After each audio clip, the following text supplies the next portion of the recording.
Alright, so the special program for 7.0, aka Snezhnaya, will start in just a couple minutes here. I usually just watch it first and give thoughts in VO, but for this one I figured it would make more sense to do a live reaction, because this might be the most anticipated update in all of Genshin history. Snezhnaya has been quite important since like very early into the game's life, and now 6 years later it is here. Living up to the hype is a very tall order, so I'm hoping to see some interesting changes along with the usual things we expect to see. New characters, maps, and stories are cool, but if I'm honest, the main thing I'm interested in are game-wide changes, like we saw with Nodcry and major updates before that. We do have a bit of a teaser for the upcoming characters in this patch. It's going to be Odette and Alyosha. We will definitely dive into their kit a little bit more, but since I want to just continuously watch this live, we'll probably come back to them at the end. You know it's going to be a big patch when there are humans. Since I do assume this is going to be a longer patch, I'm probably not going to talk too much about like lore and story aspects. Like I said, I'm typically more interested in like mechanical changes and character mechanics, etc. I'm sure there are plenty of other people that are going to dive into the lore. Travelers can reach the border of Snezhnaya. Okay, there will be like an automatically unlocked waypoint if you haven't fully explored Nodcry yet. Oh, is there going to be the sheer cold mechanic here in Snezhnaya? I mean, I wouldn't be surprised. It do be looking a little cold. It is a very pretty place. Oh, wait, they're talking about Stellar Conduct, the new reaction. I think they're going to drop another one. Stellar Conduct, yes. Version 7.0, indeed. Stellar Swirl. Interesting. Right, and Traveler, we're going to get Cryo Traveler. Of course, makes sense. Wait a minute, is that not the last Traveler? Among teams that can trigger the Stellar Conduct reaction? Okay, yeah, they're just re-explaining Stellar Conduct for now. When Anemo comes into contact with Cryo, a special Stellar Swirl, so it's Cryo and Anemo. Interesting, oh my god, Cryo has a reaction. Stellar Vortex. It'll explode after a period of time, dealing cryo damage. If the Stellar Swirl reaction is triggered multiple times, it will also increase the level of Vortex, dealing greater damage when it bursts. Is that it? So it's just a damage thing? Maybe there's more. Elemental reactions can not only be applied in combat, they can also aid the traveler's adventures outside of battle. Oh, interesting. Stellar Swirl can be used for exploration. You jump pretty high there. Many creatures and enemies that respond to Stellar Glimmer reactions. I guess that's like the umbrella term. We'll also get a special weapon skin for Traveler, I suppose. And the weapon will be further powered up for every element they unlock. Interesting. Huh. That's pretty neat. Traveler has a signature weapon. Okay, they are going to introduce the Tsarista. I think she is probably one of the most anticipated characters of Snezhnaya. So we are going to pay attention here a bit. All Conrians are descendants of the Tsarista. I guess we'll learn a bit more about her in the Archon quest dropping. Oh wait, we get 2 acts. Okay, that's a pretty interesting mechanic change. So if you're not totally caught up with the Archon quest yet, then you can immediately jump to the version 7.0 Archon quests. Okay, they're going to talk about Odette now. Again, we'll probably come back to this later to talk more about her kit and everything, but for now we're just going to look at her and give some very rough first impressions. Sharp and agile combat style. She is a dancer, makes sense. As long as Odette is in the party, yeah, Stellar Conduct and Stellar Swirl, right. Also enhance the damage of all Stellar Glimmer. Yeah, I wanted to mention that, but it's going by kind of fast. I'm sure there's going to be a lot of things that rely on Stellar Swirl being triggered. You know, like passives and whatnot. Solo Double Dance can intermittently deal powerful Stellar Glimmer damage. Okay, so she's kind of like an off-field, I guess. Okay, that's pretty cute. When she does her dancing idle animation, you can keep tapping elemental skill to continue the dance. I feel like it would be a little weird to come back at the end, so I'm just adding this in post. From this little infographic here, my first impressions weren't too far off.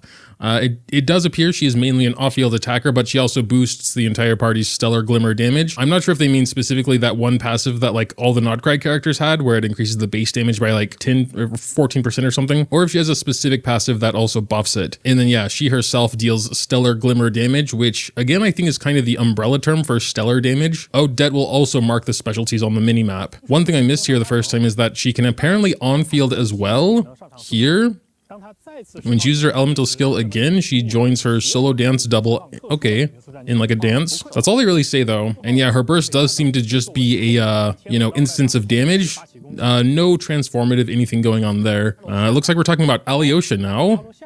I assume he's going to be a 4-star. Has 4-star vibes.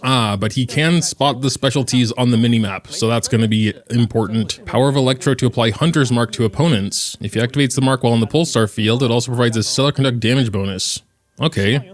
I do like support. You can also throw out traps that will taunt enemies. Join him in a coordinated attack. So also kind of off-field support-ish. Oh, and a healer. Okay. Definitely a 4-star. You get a free one by going through the Archon quest. So we have a totally free way to see the hands on the map. Alyosha indeed is off-field electro damage and can boost characters' attack and stellar conduct damage. And then it looks like a team-wide buff for those two things as well when he activates the mark. But yeah, they don't go into, you know, massive detail as usual. But yeah, a couple things I missed with both. Alyosha does seem like a very interesting buffer though, depending on the actual numbers, I suppose. Ah yeah, and Mitya. We can actually see some more of him. There was like one frame in the trailer. And Major Valerie, which I halfway thought was Capitano. What? I hope this is just an event. It's like a daily thing where you're planning Odette's day, which sounds very strange. I don't think any of us need more daily quests. This whole section is mostly about like character specific lore, and they're kind of just telling us we will be able to learn more about the individual characters. Okay, wait, we have version 7.0 event wishes. Yes, of course, we have Odette and Arlecchino, which I guess is going to be an important person here. And then we also have Alyosha as the 4-star. That's cool that they're on the same banner. And of course, the 5-star weapon as well. So that's very, very standard. What is phase 2? I'm actually surprised there's only one new 5-star in a 0.0 patch. Maybe that's normal. Of course, we're also going to get new Battle Pass weapons because if you've bought Battle Pass every single time, they're all R5, like with the previous one. Oh wait, no, these are the new Battle Pass weapons. The other were just other forgeable weapons, I suppose. New artifacts as well. Boost crit rate and stellar swirl damage, boost attack, and the party's stellar glimmer damage. Okay, development team will join us later and share information about gameplay stuff. So we do got a special combat suit for the travelers to use in Shadow Realm. This might be new permanent content. Third-person shooter gameplay. That actually does sound fun, I'm not gonna lie. It's just totally different. Like, all the other permanent content is, you know, different in its own way, but it's still just like an ARPG. Special space known as the Shadow Realm. We've deeply integrated shooting gameplay with elemental reactions by combining the fun of both gameplay systems. Some travelers may already be very familiar, yes. We've added features like micro aim assist and target snapping. I think that's fair for like mobile and console, you know? I guess you can also enable it on PC. I think that's fine. They were like explaining this could be some people's first time actually playing a shooter. High difficulty stages, okay, cool. You can specifically modify the shooting controls, which is also nice. 3 types of weapons to choose from, and you can also mod them as well. It looks like. In the future, we'll also introduce, okay, so it's definitely here to stay, which is good. I think that's good. You know, since Imaginarium Theater and Stygian Onslaught, I've been a little hesitant to accept, I guess, more permanent content, but this is so different that I think it's good. It's a good thing. Yes, we do have the sheer cold mechanic. I can see it down there. We also know that the cold mechanic can be stressful for some travelers. Don't know about stressful, it's just kind of annoying. Oh wait, no need to worry. Switch to a different approach. They'll receive some gadget. Okay, I guess we just don't have to worry about it. You can alter the environment. Item can store heat, I guess, essentially, and it can consume it. So it's still there, but it'll probably be way less annoying. You can turn yourself into a snowball and shoot yourself out of a cannon. And you can build your own heat source. Okay, I mean, they've taken a lot of steps to make sure it's not as annoying as Dragon Spine. Oh, they're adding the Souls-like messaging system. Finger, butthole. They're showing off some of the different Snezhnaya areas. Oh, and we have some more fishing. I love fishing. Yes, right. They do also have a railway system, so you can get to like different towns, I guess. Snezhnograd, heart of Snezhnaya. Damn, we have a private train? We're pretty important, I suppose. Here we can like do our firearm modifications, I guess. And oh, we have a Catherine in stone form. That's pretty neat. Can we warp there? Got the crafting station, got Catherine. That's pretty neat. We kind of have to apparently hide our alchemy lab on the train because it's forbidden there. New boss, immortal construct, and chimeric winged lion. Chimeric, whatever. You know what I mean? You can read it yourself, I guess. It's probably going to be such a pain farming for Odette. She'll need everything from Snezhnaya. I think they just hinted at a new weekly boss. There's like a trial based on the first Archon. First Cryo Archon, I mean. Alright, I guess we're diving into the events now. Great Expeditionist Challenge. Unprecedented Tournament. No precedent to learn from. Okay, so they're trying to say it's very unique. We're going to be driving a train, first of all, it seems. We have to deal with terrain and weather, shooting competition. That definitely makes sense with the new mode. I really do like the target stuff. I love these sorts of shooting mini games, I'm not going to lie. And then you can turn into a big snowball and roll around. Okay, we also get a free Dio now. Crown, Primo Gems, you know, etc. Also a trumpet. Don't know what that's about, but we do get a trumpet. Catherine event. Okay, we have to collect Catherine's statue parts. I don't care for this that much, to be honest, but it's whatever. I think they're usually pretty fast. Trial of the Bastion. Okay, another sort of shooting event. Again, makes sense for this patch. This one almost looks like tower defense in a way. More echoes for Shao and Child. Alrighty. Genius Invocation TCG stuff. They usually talk about the QOL at the end, so I don't know, man. I'm just hoping there's something. There always is something. But yeah, there's the events overview. Information about optimizations. Let's speak of the devil. Experience improvements. Here we go. Snezhnaya Adventure Journal. It'll record adventure content. Okay. You can also jump straight to relevant locations. That's pretty neat. That's pretty neat. It's convenient, yes, but also help travelers understand the whole story. That I do have a big problem with that. It's gotten so complicated, honestly, for me at least. Optimize the sorting method for artifact domains. Most recently unlocked will be displayed at the top. Okay, that's nice also. The explorable range of the Genshin Impact map has expanded once again. Well, yeah. Oh, okay. Increasing the amount of pins we can place. You know, we are always getting a bigger and bigger map, so. Content updates related to Stygian Onslaught. What do we got for Stygian? A new set of brand new weapon appearances. Starting from this version, travelers who complete the challenge can choose from all appearances past and present.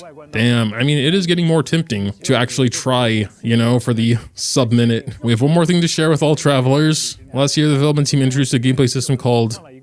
Yes, we know about this. I won't be able to do it this time. Oh, okay. More characters added to this. A lot of good ones in there, actually. Navia, Risley. Okay, we got the symphony concert. I'm not sure if this is like specifically copyrighted, so I might not show this.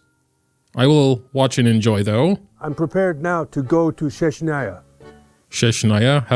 Have I been saying it wrong? It is cool seeing some of the like behind the scenes of how the people are working with the MiHoYo team and whatnot. I mean, I know it's kind of standard for like AAA games to have a whole orchestra making the music, but it's still so impressive to actually see.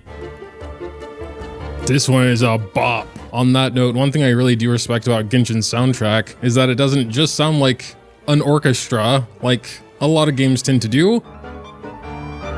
God, look at that.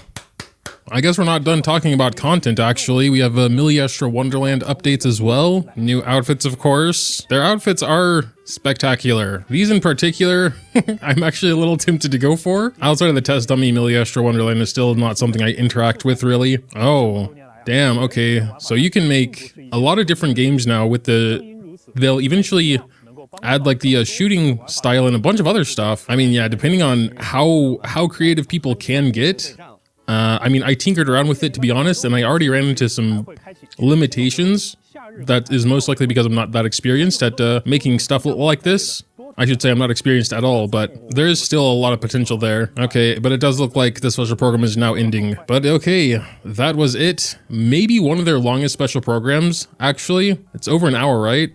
Yeah, like an hour and 5 minutes. Damn. It is, of course, still a massive update. I do think some of the things I was hoping for can be on any future patch. Doesn't have to be a 0.0. They did add more units to the 8-week free constellation thing. So, you know, that's definitely already something. I am actually really looking forward to trying out the third-person shooter mode and obviously diving a bit deeper into the new characters and their mechanics and whatnot. The thing with the quests where you can kind of jump around is nice, like teleport and get the rewards from the quest. Probably easier just to kind of understand what's going on as well.